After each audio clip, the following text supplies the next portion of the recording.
Okay, we're back, and we're back with some more Can.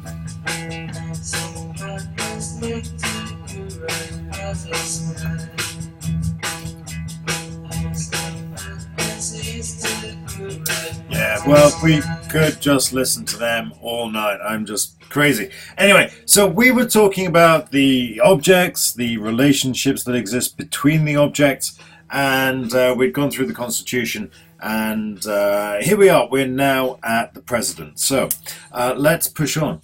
Let's say, well, what's great about the President? Well, the great thing is the Constitution keeps the President in check. He has a clear amount of powers, and he's also got a role in the checking and balances of the other branches. That's pretty clear, and we're fairly happy with that, I should say.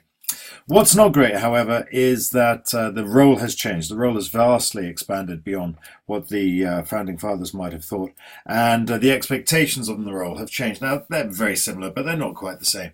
But what it does mean is that the expectations of the role, and indeed what the role does, have changed. But the Constitution hasn't changed, and so the Constitution is still broadly stuck in 1789. But the president is expected to run America, run the free world, but he doesn't have the constitutional tools to do so. And so as a result of that, either all presidential careers end in disappointment or he cheats. And if he's bending the rules, then he winds up in SCOTUS, and he could go through the Congress and wind up being impeached. So there are significant checks on the president by virtue of the Constitution. And the problem is that the checks remain in place. The checks remain very, very solid, while the expectations of the role expand exponentially. So a question on the president is never really a question on the president. It's a question about the relationship between the president and Congress. And when it comes to the relationship between the president and Congress, it's really pretty straightforward. Sometimes Congress helps, sometimes Congress doesn't. And that will be dependent upon timeline, events, tactics, parties, and spigs. And you will need evidence to substantiate your argument in all of these. Now, obviously, Obamacare will tick a lot of the boxes, timeline, events, tactics, parties, and spigs. But you also need to bring more information to the party. So you'll need to talk about the Bush administration, Bush 43 administration, and everything from No Child Left Behind through the Patriot Act, through the tax breaks, and through whatever else is going to help flesh out that relationship between the president and Congress. His veto rate, the 11 vetoes, 4 overturned, all of those things are relevant in the context of this relationship. You also need to talk about SCOTUS and the fact that it is both independent and neutral. And again, the Bush administration is very, very useful there. We've got RHB, Rasul Hamdan Boumediene, where we see judges who had been appointed by Republican presidents turning around and reining in Bush's more extreme attempts to manage Guantanamo Bay. You've also got the way in which Sebelius, in the Sebelius judgment in 2012, the Republican-appointed Roberts saved Obamacare. We've also got the fact that the court is currently looking at Obamacare's immigration reform. So there's lots of stuff that's out there, and the critical relationship will define whether or not the president is able to do what he wants to do. Again, you're looking at Congress. Will the Congress play ball? Will the Supreme Court play ball?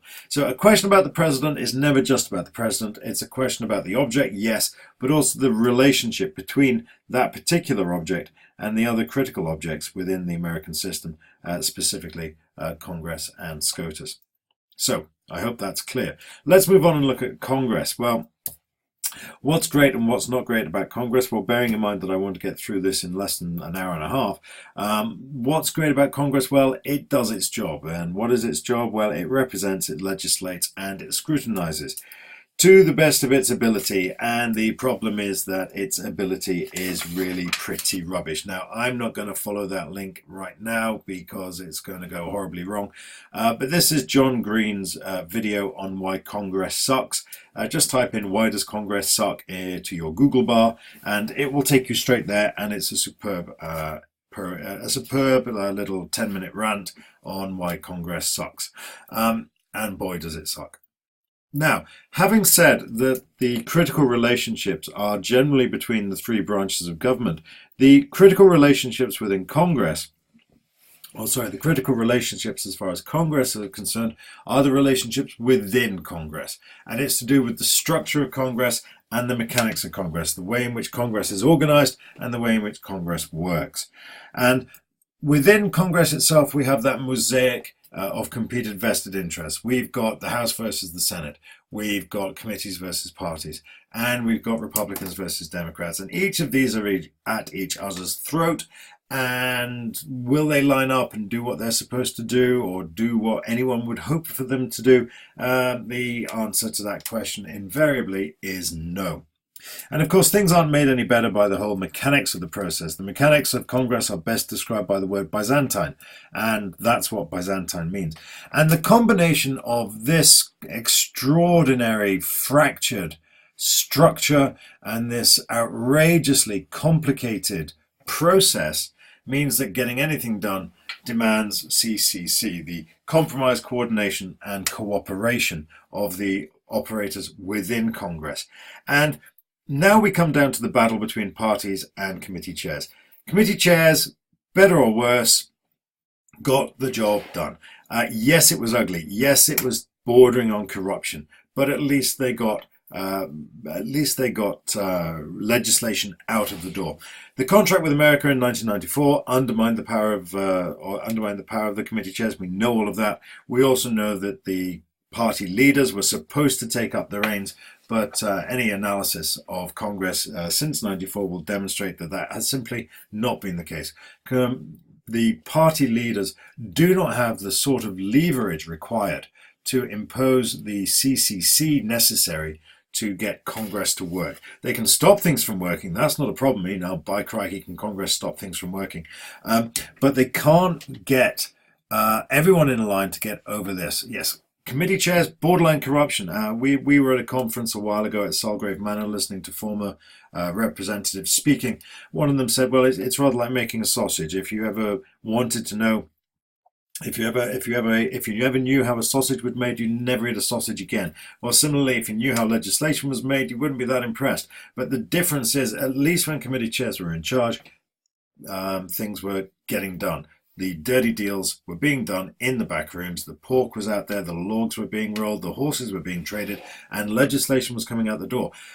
Party chairs just do not have that leverage, and that's particularly true with the changes in campaign finance, with the dismantling of the Bipartisan Campaign Reform Act in 2008 and so on. All of that has reduced the power still of party chairs. It hasn't made Congress any less corrupt. If you look at the omnibus bills that have been essentially the only output of Congress in the last 10, 15 years, all of those omnibus bills are stuck to the gills with pork. So it's not as if the amount of pork that's out there has reduced. It's just the whole amount of legislation that's being produced has been dramatically reduced. So when we're looking at Congress, the problem with Congress is basically Congress. Yes, you need to talk about its relationship with the president. Yes, you need to talk about the relationship between Congress and the Supreme Court. But the reason why Congress sucks is Congress. It's very, very simple. And you talk about the way in which the structure is completely messed up. You talk about the way in which the mechanics are outrageously complicated, and that is both legislative and scrutiny. That's it. One thing I will say before we move on, and that is if we look at representation, I've got there, one of the tasks of Congress is representation, and it certainly is. When it comes to representation, the problem with Congress there is less Congress itself, although the constant campaign is an issue, and more to do with the electoral system. The electoral system is just completely messed up. So in between gerrymandering, the constant campaign, polarization, and primaries, you've got a system there that basically represents nobody other than pressure groups. And that's not a good thing, and that is inimical to democracy, and that brings us all the way back to where we came in when we were looking at whether or not the Constitution actually does what people want it to do. Okay, that's that. Let's move on finally then to SCOTUS. Yes, because all roads lead to SCOTUS. And what's the situation here? Well, whether it's original or appellate jurisdiction, everything sooner or later comes down to the critical question of what the Constitution really allows, what the Constitution really means, and that is judicial review. Now, the issue is that there's nothing in the Constitution that allows for judicial review. This is an assumed right that SCOTUS took upon itself in the case of Marbury versus Madison in 1803, and all of that we should really know. Of course, the issue here is that this process here is outside the system of checks and balances, but we'll come to that in a second. So, SCOTUS. What's great, what's not great? The things that are great about hang on, I've done this, haven't I? Independence, neutrality. Yeah. The things that's great about SCOTUS are its independence and its neutrality. Neutrality there in the long term. In the long term, given the normal run of things, given fate and the distribution of Supreme Court appointments, the Supreme Court will tend towards neutrality.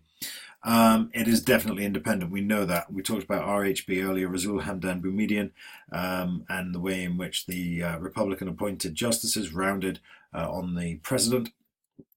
And by and large, I think we're fairly happy with the caliber of justices. The caliber of justices are, of course, subject to the appointment process, and that is extremely rigorous. And you can say what you like about their politics, but by and large, the appointment process does tend to screen out the weapons-grade morons. And as a result of that, the general caliber of the justices sitting on the bench is fairly high. In terms of the problems, well, it's a political institution. The appointment is political. People are appointed for political reasons through political appointment, and that means that at any given time the court is going to have a political bias. The Roberts Court for the larger part was 4-4-1, with Kennedy being the swing vote, swinging conservative on virtually everything apart from LGBT issues. Of course, the exceptions that proved the rule were Sibelius, where Roberts broke rank in 2012, and of course the decision of the Supreme Court not to pursue the case against Colorado, which just was returned earlier this year. So yes, we have a short-term bias, and the Roberts Court has tended towards the conservative. And of course, the other great problem with SCOTUS is that it has asked political questions. The jurisprudential questions are screened out in the lower courts. So by the time the question gets to the Supreme Court, it is a political question. This is, should gay people have equal rights? Should people be allowed to smoke drugs? How much power should accrue to the states? How much to the federal government? These are not questions of law. These are questions of politics.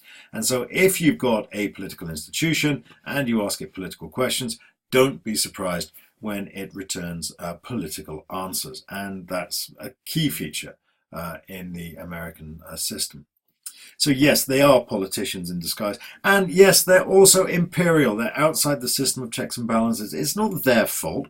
The process of checks and balances was assumed. The process of judicial review was assumed by the Supreme Court almost by default. Nobody else could do it, so the Supreme Court took it upon itself. The system of checks and balances does not extend to judicial review. And so if the Supreme Court hands down a judgment that nobody likes, then the only thing you can do is amend the Constitution to make that fit. And the last time that happened was in 1913, when the 16th Amendment on income tax was passed after four and a half years after it was introduced, and a good 20 years after the Supreme Court handed down Pollock, 1895, I think it was.